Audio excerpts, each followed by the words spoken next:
Yako makampuni mengi actually nayafahamu machache ambayo yamefanikiwa sana kufika mahala ambapo yani hata ukiyataja huoni kama unataja biashara. Nitakutajia machache. Namba 1 kuna Microsoft. Mtu sasa hivi ukisema Microsoft Word yani you don't think wazi kabisa kama hii Microsoft ina represent kampuni. Umeona? Kuna Google. Google mpaka sasa hivi imekuwa ndo kama neno la kumaanisha kwamba kusearch. Lakini Google ni biashara, ni kampuni ambayo mtu ama watu walianzisha. Au sio? Kuna vitu kama Amazon. Kuna Coca-Cola. Coca-Cola sasa hivi imekuwa one of the basic needs. Yani mtu ukitaja Coca-Cola yani huwazi kabisa kwamba hii ni kampuni, ni biashara ambayo inafanya hii kazi. Ama Pepsi. Umeona? Kwa ni moja kati ya kampuni ambazo zimeendelea vibaya sana. Sasa kwa sisi ambao ndio tunaanza biashara ama tumeanza kufanya, kwa mfano wewe kama unaoperate biashara kwa miaka 5 mpaka 10, kwa mimi na kucategorize pia upo kati ya wale ambao wanaanza, kwa sababu hata bwana Benjamin Graham kwenye kitabu chake anasema kampuni ambayo iko below 10 years hiyo ni growing company, of course kama inaonesha maendeleo fulani. Ila baada ya hapo sasa, kwa wale ambao ni defensive investor, wao wanashauriwa kwamba tafuta kampuni ambayo imesha exist at least 10 years. Sawa. Kwa hiyo kabla hapo ni ninyi ambao unakuta tuko kwenye kategoria ya wale wanaoanza. Sawa. Sasa kwa sisi ambao tunaanza, hasa sasa wale ambao tunaanza kabisa, ni kwamba sidhani kama wanaita technical know-how peke yake ndizo zinazomata kwenye maendeleo ya biashara. Maana kuna watu wengi wanawaza bwana, unajua education system yetu ni mbaya ndio maana watu waendelee na vitu kama hivyo. Lakini mimi uwazaji wangu ni tofauti kabisa. Mimi sidhani kama technical know-how inachangia. Ila kuna kitu kinaitwa thinking outside of the box. Na thinking outside of the box sio pia kama ambayo wewe unaiwaza. Kwa mimi ninavyosema thinking outside of the box, na refer kwenye items 2. Nitakuja pia kuzungumzia tena kwenye consult desk katika session nyingine kwamba ninavyosema think outside of the box ina maana gani hasa. Nitakuja kuzungumzia, lakini kifupi cha kwanza ina refer kwenye possibility kwamba do you think this is possible. Lakini cha pili, am I allowed to do this? Ukitake into account my culture, ukitake into account where I come from, tamaduni yangu, ukizingatia ninakotoka, ukizingatia watu wanaofanana na mimi wanafanyaga haya mambo, je, ninaweza kufanya hivi? Ndio maana yako mambo ambayo mzungu akifanya inaonekana ni sawa, yako mambo ambayo mimi nikifanya inaonekana ni sawa. Kuna mfano ambao umekuwa unatumika sana mtaani. Kwa mfano unakuta wanakuambia mzungu akiwa anatembea mitaa ya Posta pale anaangalia majengo, watu watakwambia mzungu anachunguza. Kuna kitu fulani atakuwa anapiga mahesabu fulani. Lakini ukitoka wewe mwenye ngozi kama ya kwangu ukao unashangaa majengo, atakwambia ukatoka kijijini, huyu anashangaa sehemu ya kwenda. Kwa ile ni moja kati ya vitu ambavyo vinatengeneza boxi kwamba wewe tamaduni yako na unavyoonekana vinakuweka kwenye boxi fulani. Kwa mpaka utakapoanza kutoka nje ya box ndipo unapoanza kupata namna mpya kuona mambo. Sasa story za kutoka kwa hawa watu ambao wamefanikiwa, ambao wamefika juu sana kwenye level za mafanikio, ndizo story ambazo zinaweza kututoa sisi outside of the box, not technical know-how. Ila ukishaiweka vizuri attitude yako, sasa hiyo unaweza ukaa kwenye position ya kuanza kutafuta technical know-how ambayo unahitaji kwenye uelekeo huo unaoenda. Sawa.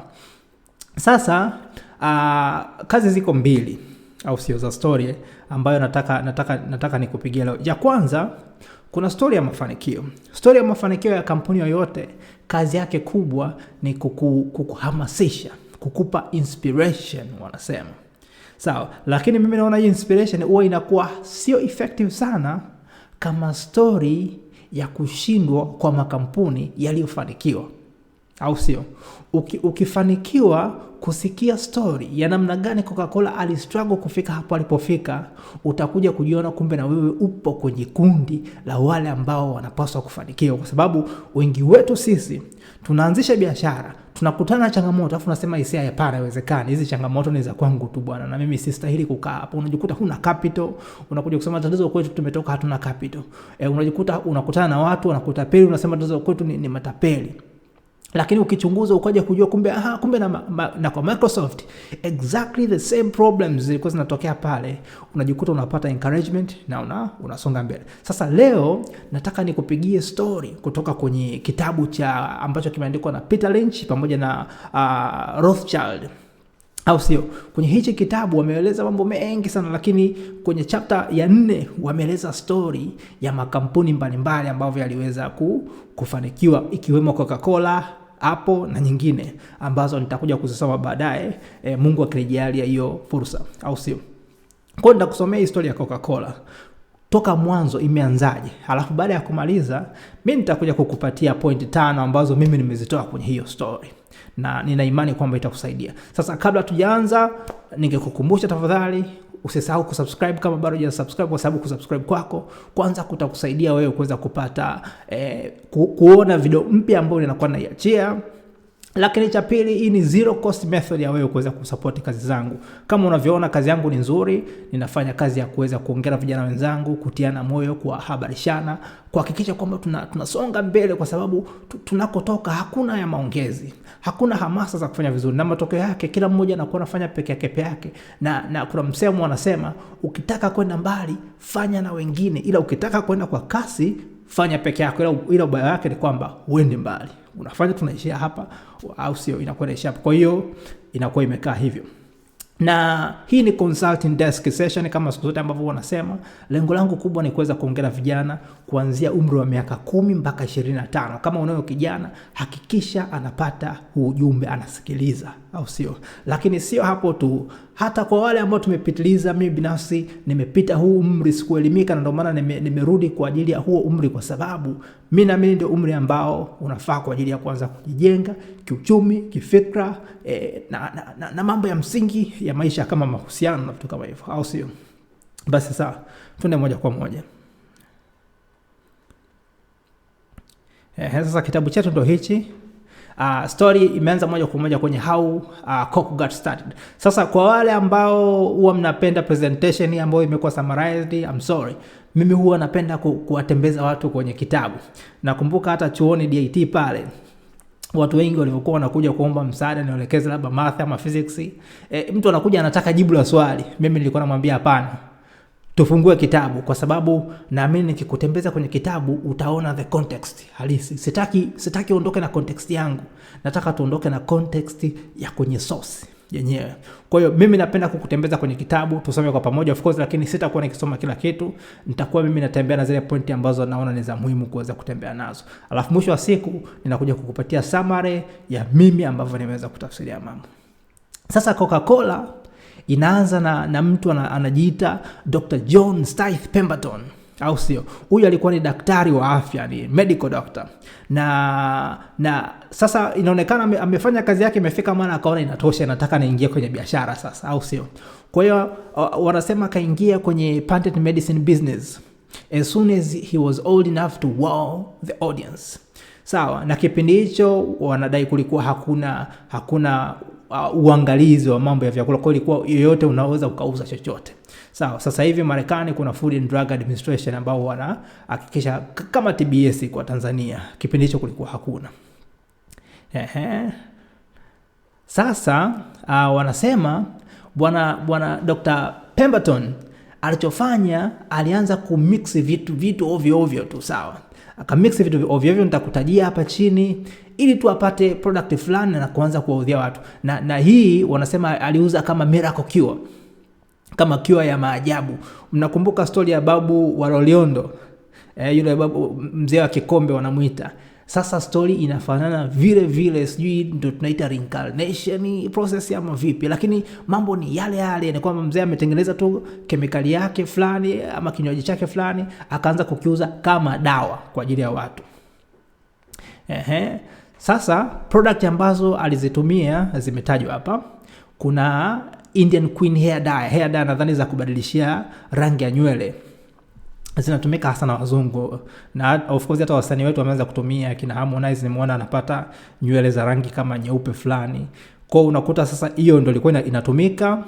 Gingerin ni kama ni watermelon fulani, ni tikiti wanasema lina ladha kama ya lemon, sijui mimi sijawahi kula hicho kitu. Alafu kuna dawa za maini, Tripex liver pills and exotic concoction made of sugar. Hii sasa sijui ni kitu gani, nadhani ni sukari fulani. Akaweka maji, akaweka coca leaf.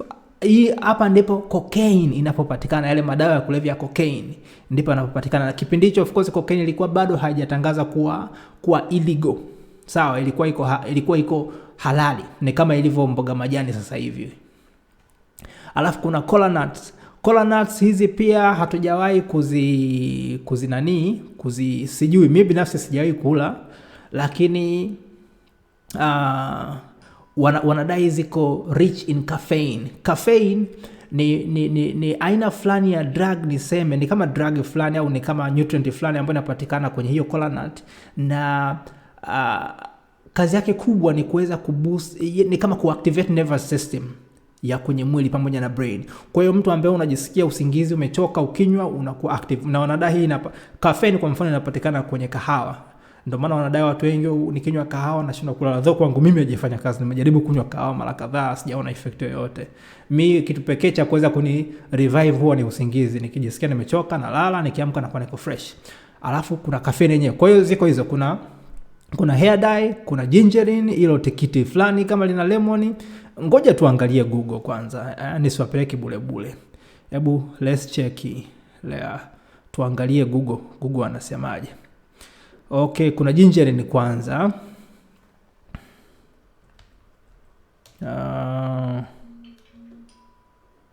Gingerin.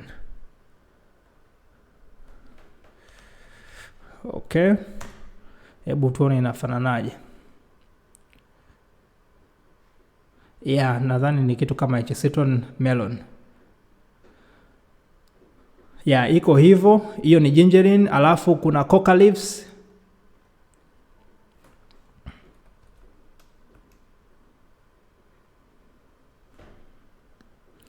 Okay, hiyo ndo gingerin. Okay, hebu tuone coca leaves zinafananaje.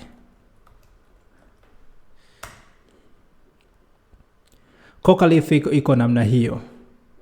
Sawa, majani yako namna hiyo, na hii wanadai pia na yenyewe iko very addictive. Ukitumia hii kitu yani iko very addictive. Nadhani ndo maana cocaine pia imekuja kuwa discouraged baadaye. Hebu tuangalie na cola nut ikoje.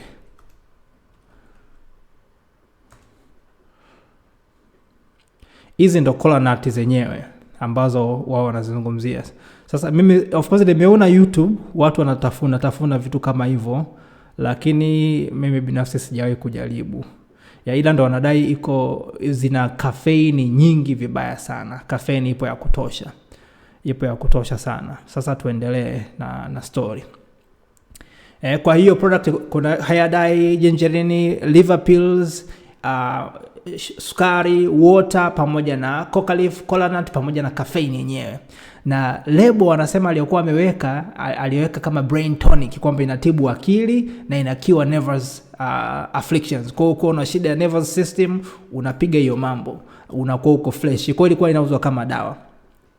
Na Pemberton anasema claimed it could cure headache, hysteria, melancholy and put customer in a very fine mood. Kwa hiyo inakurudisha kwenye mood yako fresh, unaumwa kichwa unapiga hiyo dawa. Na of course inawezekana ilikuwa inafanya kazi kweli, kwa sababu unajua kabisa ukigonga madawa kulevya yanakutoa kwenye state yako ambayo uko nayo, kwa lazima utajisikia uko poa. Na hii unaambiwa ndo original ya Coca-Cola. Kwa hiyo nadhani hata Coca-Cola imepatikana kwenye coca leaf pamoja na cola nuts. Ikapatikana Coca hapa, ikapatikana Cola hapa, ikaja Coca-Cola. Kwa huo ndo mwanzo wa Coca-Cola. Alafu wanakuambia sasa, na kipindi hicho ni mwaka 1800, ni mwaka 1800 na ngapi? Imetajwa hapo mwaka 1869. Kitambo kidogo. Wanakuambia Dr. Pemberton alitumia $73.96 kwa ajili ya matangazo kwa mwaka wake wa kwanza. Lakini aliuza $50 peke yake, maana yake alipata hasara ya $20. Na kumbuka hiyo mwaka 1800 sijui ilikuwa kiasi gani, lakini ninachojua ni kwamba kwenye miaka 1900 na kama 20 na hivi watu walikuwa wanalipwa dola kama 3 ama 4. Nimesoma kwenye kitabu, kwa mfano Ford ndio alikuwa analipa, wale watu ambao wanalipwa hela ndefu walikuwa wanalipwa $4. nadhani kwa sasa ni kwa mwezi au kwa siku sikumbuki. Sasa hapo ni kwa Ford. Sasa hiyo ni 1920 na ukirudisha 1800 nadhani usikute watu walikuwa wanaishi hata kwa senti 5 kwa mwezi usikute. Kwa hiyo hii ilikuwa ni hela kubwa sana. Lakini alitumia kiasi hicho kwa ajili ya matangazo, lakini akapata hasara. Unaambiwa consumers were not buying the story. Walikuwa hawakonvinsiki wale watumiaji kwamba hii jamaa inafanya kazi kweli kweli. Miaka 5 baadaye bado kazi ilikuwa haifanyiki. Dr. Pemberton was tired of trying to convince them. Akachoka na hiyo biashara, akaamua kuuza sasa hii recipe. Hapa kwenye kuuza ndo pametajwa kwenye kitabu cha Think and Grow Rich, kwa wale ambao tumesoma mnakumbuka, imetajwa kwamba aliuza magic cattle. Akamuuzia pharmacist. Kwa hiyo bwana akauza hiyo recipe, the equipment, coca leaves pamoja na cola nuts kwenda ku Antrata druggist. Huyu ndo alikuwa kama pharmacist, anafanya kazi ya pharmacy ya kuuza madawa. Anaitwa bana Asa Kendler. Asa Kendler alilipa 23,000 kwa package nzima. Sasa bwana Kendler wanasema alikuwa ni mtu wa dini. Sawa. Bwana Kendler alikuwa ni mtu wa dini, he was a religious man. Na yeye alikuwa anapenda kusema ukweli. Sawa. Kwa hiyo cha kwanza alitoa coca leaves, yale cocaine element kwenye hiyo recipe, wanasema akaachana nayo. Alafu Coca-Cola was entirely cocaine free. It's a good thing he did because other people could have gone to jail for sipping coke after cocaine became illegal 1914. Kwa 1914 ndio cocaine ikaja kuwa illegal. Yawezekana ndio sababu alitoa probably. Haya. Pia wanasema akabadilisha label. Akaondoa yale maneno ya kuuza kwamba inatibu akili, vitu kama hivyo. He removed the part about coke being brain tonic and the cure for nervous afflictions and the other dubious claims. Mwaka 1916 aka-invent a curvy bottle. Hiyo chupa sasa ya Coca-Cola ndio ikawa invented mwaka 1916 na bwana Asa Kendler. Na wanasema sasa hapa most of the world's population can identify right away as a coke. Sasa kwenye wanasema in Kendler's factory the cola nuts, sugar, water, caffeine plus few secrets. Kwa aliendelea kutumia cola nuts ambazo zina caffeine, sukari, maji, caffeine pia kama caffeine, alafu na few secret ingredients. Hizo sasa nadhani ndo siri zake mwenyewe anazijua. Ndo anasema alikuwa anaziboil na kuzikoroga kwenye kato kubwa. Mpaka inakuja kuform kitu kinaitwa syrup. Syrup ni wale watu ambao mmetumia dawa zile za mafua, kama unakunywa fulani za uzito fulani, ndio inaitwa syrup ile. Kwa alikuwa anaikoroga inakuwa mpaka inafika kwenye level ambayo ni kinywaji kizito sana. Alafu alikuwa anakipeleka kwenye maduka yake sasa, drug stores, ambako sio maduka yake insachi, nadhani maduka labda ya wenzake pia, lakini yeye kwa sababu alikuwa ni pharmacist, labda alikuwa na wateja, anaona wanahitaji kunywa kitu, kwa wanasubiri huduma. Kwa hiyo akawa pia anasambaza kwenye maduka mengine ya kuuza dawa, ambapo walikuwa wanaongeza maji kwenye hiyo dawa. Sasa hivi nadhani ikawa imehama kuwa dawa kwenda mpaka kwenye kinywaji. Kwa hiyo wakawa wanaongeza maji kwenye hiyo syrup, alafu wanawapa wale watu ambao wanasubiria pale counter. Sasa kipindi hicho unadai ndo Coca ikaanza kuwa popular. Sawa. Drinking Coke got so popular that the druggist had to hire helpers called soda jerks to pour the syrup and apply the fits. Kwa mpaka wakaanza sasa kuajiri watu kwa ajili ya kuchanganya hicho kinywaji kizito pamoja na maji ili kutengeneza kinywaji ambacho wanaosubiria huduma wakawa wanakunywa. Mwaka 1916 Congress ni kama serikali ya Marekani ikaja kuongeza tax ya biashara. Na inaonekana jamaa huyu alikuwa amepiga pesa nyingi sana bwana Kendler.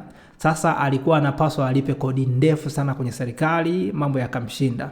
Wanasema to avoid paying higher taxes in his coke profit, he sold the company for $25 million to Atlanta banker Ernest Woodruff.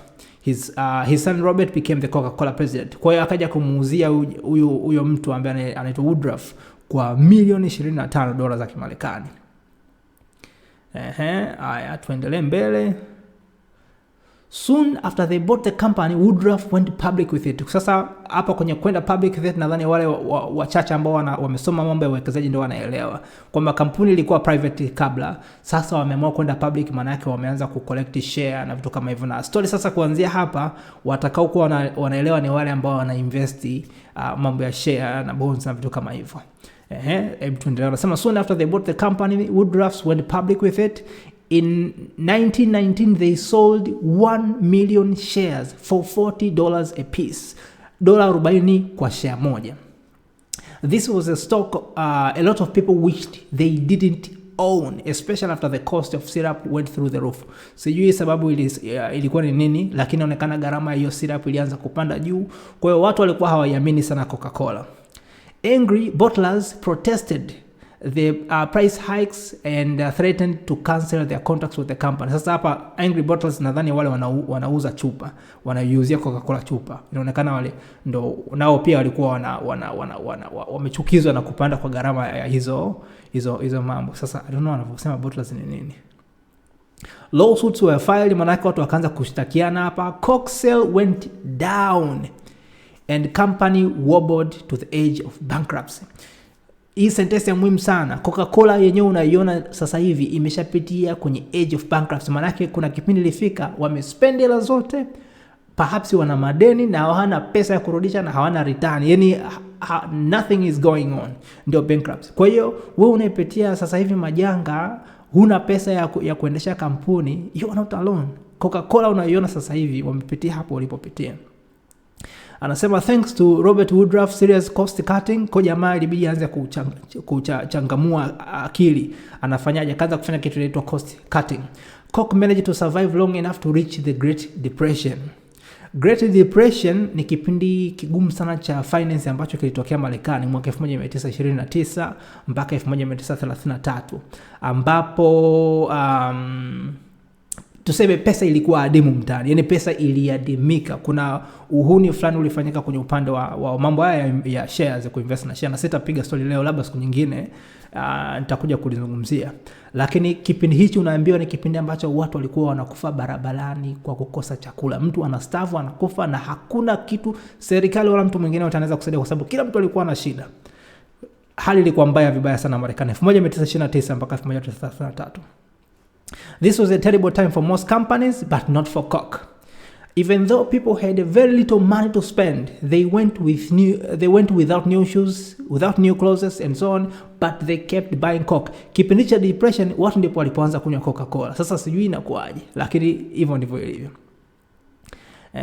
Alafu sasa hapa amekuja kutoa ushauri. Akasema here is a piece of advice for investors. Act like a bloodhound and ignore everything except the evidence that shows up in front of your nose. The economy in 1930s couldn't have been worse. Manake it was very bad. But since Coke was very profitable, the stock price rose from $20 in 1932 to $160 in 1937. Manake share ya price ikapanda kutoka $20 mpaka $160. Kumbuka hapo wengine wote wanalalamika hali ni mbaya sana ya finance. Coca yendo mambo yamefana. Imagine making 8 times your money when everybody around you was predicting the end of the world.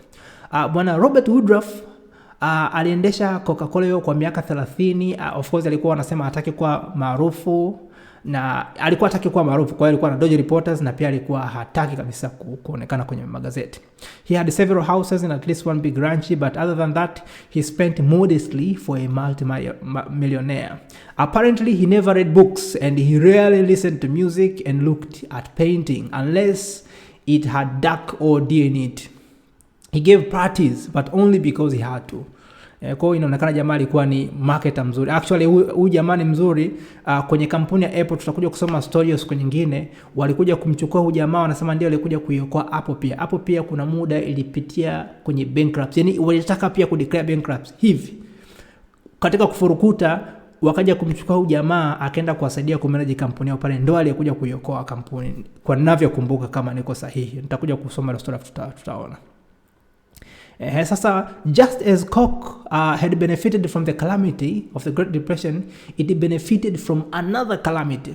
Kwa anasema kwenye World War II, people around the world saw the GI drinking Coke. GI ni wale maaskari ambao walikuwa wanapigana na walipewa jina la GI kwa sababu kulikuwa kuna kampuni ambayo ilikuwa inatumia jina la GI ndio imetengeneza sijui sabuni, nguo, kofia, silaha. Kwa hiyo walikuwa wanaenda mpaka wakapewa jina la GIs.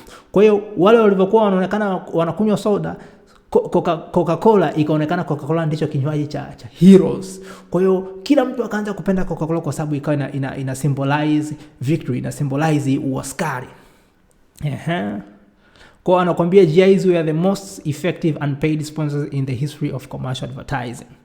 Halafu story inaendelea. It was after the war that Coke became the first truly multinational company. Kwa hiyo vita pia ndio ikamsaidia kumsambaza Coca-Cola yani huku na huku.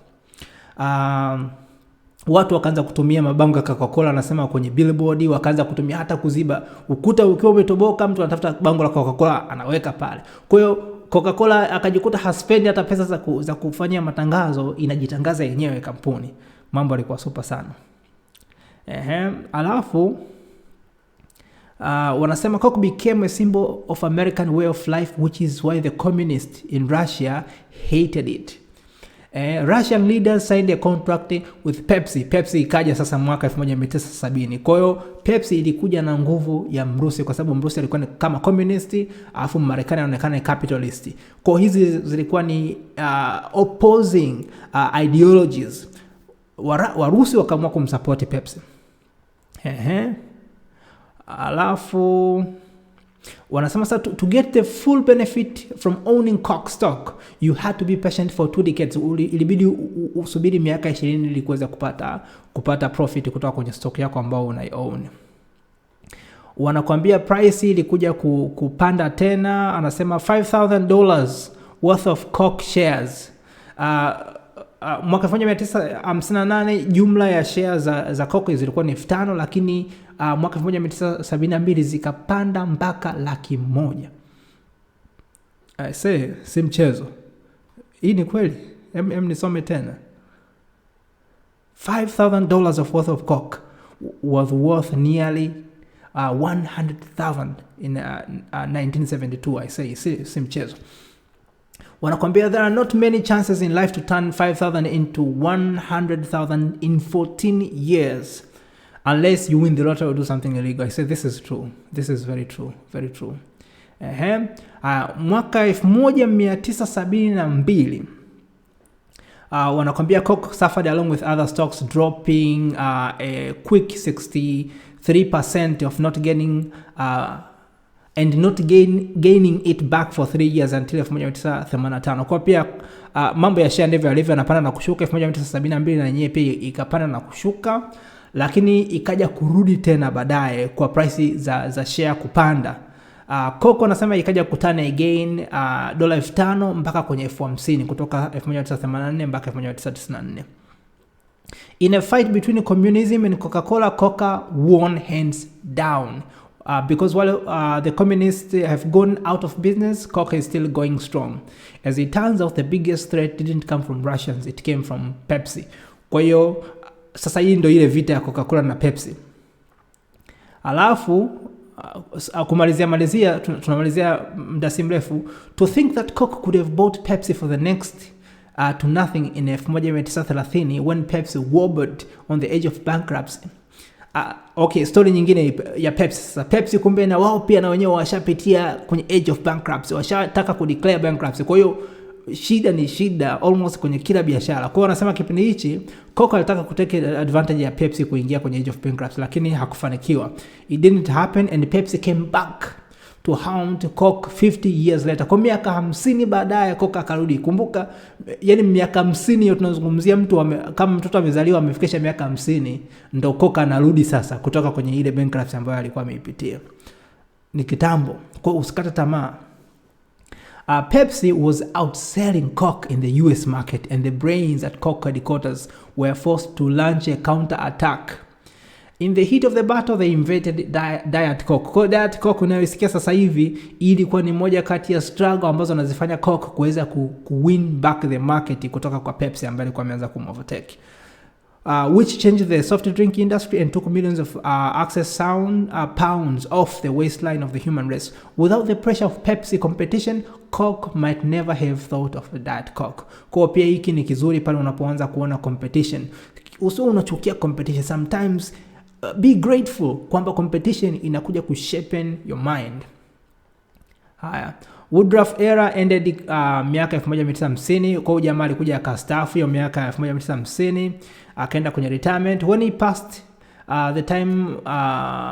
the time giving away his money, he donated hundreds of millions to medicine, the arts, the Emory University, and he gave the land to which the Center for Disease Control and Prevention was built in Atlanta. He opened his wallet to Atlanta Art Center Alliance, even though he never liked going to museums and symphonies. Many of his gifts were anonymous, but people figured it out. It was him. Who else in Atlanta was that rich and big-hearted? They started calling him Mr. Anonymous. Mwisho kabisa wanakuja kukutana na mtu anaitwa Roberto Guizueta. Huyu ndo akaja kuchukua sasa madaraka ya Coca-Cola mwaka 1981 na akawa kama ni chairman of the board mpaka siku hiyo ya uandishi wa kitabu kimekuwa released mwaka 1997. Kwa hiyo mpaka kipindi hicho bwana Roberto Guizueta ndo alikuwa in charge. He and Don Kelf, Coke's former president, made a fabulous team. They have pushed the international sales to the point that people in 195 countries are drinking Coke the way they once drank water. Given the sorry condition of the world's water supply, they may be better off drinking Coke than drinking water. Hii ni moja kati ya policies za watu wa Coca-Cola kwamba say let's push it to the extent kwamba mtu akisikia kiu anywe Coca-Cola. Yani Coca iliplace maji ya kunywa. Na wamefanikiwa vibaya sana. Okay, Guizueta is a story in himself. Huyu jamaa simjui vizuri, of course, labda nitakuja kumsoma siku nyingine. He comes from a wealthy farming family in Cuba that lost its property in the Castro Revolution. He worked for Coke in Cuba, then transferred to a Coke office in Bahamas after Castro took power. From there, he moved to Coke headquarters in Atlanta, where he worked his way up to the corporate ladder. There is no end in the sight for Coke's popularity worldwide, but it's taken Wall Street a long time to catch on to this. Some experts haven't caught on yet. Kwa hiyo ilikuwa ni story ya Coca-Cola, namna ambavyo wameweza kufika mpaka wamefika leo. Sasa kwenye kumalizia, najua nimechukua muda wako mwingi kuweza kusikiza, lakini naamini umeweza at least umepata picha Coca-Cola wameanzia wapi na wamefikaje walipofika leo. Kuna story 5 ambazo natamani nishare na wewe haraka ambazo mimi nimejifunza kutoka kwenye hiyo story, na ningetamani pia kuweza kuhakikisha kwamba na share na wewe pia. Cha kwanza, unaanzaje kama biashara? Maana yake hapa ni sehemu ngumu sana. Watu wengi wanashindwa kufanya biashara kwa sababu they don't know how to start. Na bahati mbaya sana tunafundishwa sana na walimu wetu kwenye mambo ya entrepreneurship, masomo ya entrepreneurship. Watu wengi wanakuambia bwana, unahitaji idea ambayo iko unique, unahitaji idea ambayo iko creative, unahitaji kuwa innovative, unahitaji how are you going to make money? Kwa hiyo unaulizwa maswali 100. Unataka uwe na business plan, lazima uwe umestudy market, unaenda kumuuzia nani, understand your market, understand your people. Kwa hiyo unaambiwa vitu vingi sana kiasi kwamba huwezi ukapata majibu kabla hujaanza. Kwa hiyo hii inawazuia watu wengi kuanza kwa sababu hawana majibu na hawezi kupata majibu mpaka waanze. Kwa hiyo unajikuta umejitia lock. The best way to start is to get started. Just anza. Unachohitaji, mimi ninachoweza kusema, unachohitaji unapoanza biashara ni vitu vikubwa viwili. Cha kwanza, intention ya kuweza kuserve the people. Sawa, ukiwa una lengo la kuweza kuserve people, kuwasaidia katika kitu chochote kile, hata kama ni entertainment, sio tu kuwasaidia labda kwenye shida. Inaweza ikawa ni entertainment, inaweza ikawa ni fun, inaweza ikawa ni kuwasaidia shida halisi. Hicho ni cha kwanza. Cha pili, jitihada hasa kwenye kujifunza how business works ukiwa unaendelea kufanya hivyo kazi. Kwa ni just an attitude. Unahitaji intention na attitude viende kwa pamoja. That's all you need. Apart from that, umeona huyu Dr. Pemberton alivyoanza, mix it to stuff. Though sikwambii utengeneze kitu random, you have to be careful. Tunaenda kwenye point namba 2. Uvumilivu na kukazana. Tumeona pale pia kwenye Dr. Pemberton akaspendi miaka yake 5 ya mwanzoni watu hawaelewi story yake. Of course alikuja kukata tamaa mapema, akaamua kuachana na Coke. Lakini what story does it tell us? Coke leo imefika wapi? Leo imefika point ambapo Coke is one of the basic needs in street. Lakini ilianza hivyo. Kwa hiyo lazima ujipe moyo. Miaka 5 sio mingi sana kuona kwamba tayari umeshapoteza njia. Maka kuna mtu ameanza biashara mwaka wa kwanza hajaona faida, wa pili hajaona faida, na yeye hamna kitu, anaacha. That's why wanakuambia biashara nyingi zinakufa ndani ya miaka 5. Shida sio kwa sababu ya changamoto labda za capital ama nini. Everybody has a problem of capital. Umeona Coca declare bankruptcy, Pepsi declare bankruptcy. Umeona hapo actually hawaja declare, lakini walikuwa on the edge of declaring bankruptcy. Hapo mwenyewe alikuwa kwenye edge of declaring bankruptcy. Kwa hiyo watu wote wamepita huko, ila walipersist. Hiyo ni point namba 2. Namba 3, ushirikiano na wengine. Umekuja kuona kwamba alichokuwa anakiweza kukifanya Dr. Pemberton ndo alianza kila kitu, ndo alimix stuff. Alipokuja kumpa bwana Kendler, yeye inaonekana pia akaongeza something on top of it, lakini hakuweza kufanya alichofanya Dr. Pemberton. Kendler mambo ya taxi akamshinda, akaja kumpatia Woodruff akaja kumanage vizuri mpaka huko baadaye. Kwa cha kujifunza ni kwamba different people wana different power, wana different potentials katika different areas. Ni muhimu kuanza kutafuta namna ya kuanza kufanyaje kushirikiana na watu wengine. Ni ngumu ndio kuweza kujua nani wa kushirikiana naye, kwa sababu hapa sio swala la urafiki kwamba unamfahamu rafiki yangu tutafanya kazi pamoja. Hapana, inapokuja kwenye kufanya swala la kufanya kazi huwa ni opposite. Anaweza akani best wako vibaya sana, lakini mkianza get really into business mnakuja kurealize kwamba hampaswi kukaa kwenye meza moja wakati wa kazi.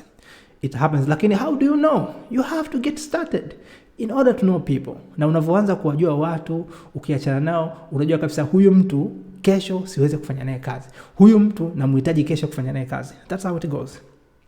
Lakini namba 4, ukweli, wazi na kujali. Tumeona bwana Asa Kendler alivyokuja akaanza kuwa mkweli, akaondoa kama hizo coca leaves. Umeona akaondoa baadhi ya maneno ambayo hayareflect ukweli wa biashara, na hapo ndipo Coca ikaanza kuingia kwenye mioyo ya watu. Kwa hivyo unavyokuwa una come up with ideas, kuwa mkweli, kuwa muwazi. Of course kuwa careful na unayoyaongea ndio, lakini how do you know which one is going to affect you negatively? Kwa cha msingi kuwa mkweli, kuwa muwazi na kuwa mwenye attitude ya kujifunza. Lakini point ya 5, ni muhimu kuzingatia sheria na taratibu za mahala husika ambapo unapofanya kazi. Watu wengi sasa hivi wanapata shida sana kwa sababu wanakimbia serikali, wanakimbia TRA, wanakimbia BRELA. Yani matokeo yake sasa wanashindwa kukua. Kila siku wanakuwa wana struggle pale. Umeona? Policies zinaweza kuwa mbaya, lakini what are you going to do? Kwa sababu huwezi kuomit serikali. Yani huwezi kuomit serikali. Lakini the best thing you can do ni kujifunza kwamba guys natakuwa nifanyaje. Unajifunza na vile vitu ambavyo huwezi kuviepuka, jitahidi kuweza kuvifanya. Kuna ile quote fulani maarufu naipenda, anasema God grant me the serenity to know the things which I can change so that I can change, and to accept the things which I cannot change, and the wisdom to know the difference. That's the prayer you need to make. Kwa jifunze kwamba kuna baadhi ya vitu vya serikalini kama ulipaji wa kodi uko unafanya biashara, yani you can never avoid this kitu. Otherwise your growth inakuwa hapo, na kila siku una operate roho juu. Ukisikia tayari amekuja kugonga mlango, umeshakimbia, umefunga mlango, umeruka wapi na wapi, huwezi kukua kwa style hizo. Naomba nishie hapo kwa siku ya leo. Nitaandaa session tena nyingine kama hiyo kwa ajili ya kushare story. Kwa mfano nadhani nitakuja kushare story ya Apple pia, na wao wamestruggle vipi, kwa sababu pia na wao wamepita pembamba vibaya sana mpaka kufika leo inakuja kuonekana na moja kati ya kampuni ambazo ziko juu sana, ili tuweze kujifunza na kuona kwamba changamoto tunazozipitia kama biashara hiyo tunaita ni nature of business. That's what it is. Unachohitaji wewe ni kuwa kuwa na uwezo wa kuvumilia na kujifunza na kukazana. That's all you need. Asante sana kwa utulivu wako. Nikukumbushe tena, kama hujasubscribe hakikisha umesubscribe. Hakikisha una like. Kulike kwako video hii kuna maana kubwa sana kwangu, lakini pia share kwa ndugu jamaa na marafiki. Tunahitaji kuanza kupiga hizi story, au sio? Story ziko maarufu sana za kina Diamond, kina Zari, kina Zuchu, kina nani, lakini vipi kuhusu hizo story nyingine? Hebu tuanze kushare sasa hivi, kubadilisha mentality za kwetu na tuhakikishe kwamba tunasonga mbele kwa pamoja. Asante sana na nikutakia wakati mzuri. Bye bye.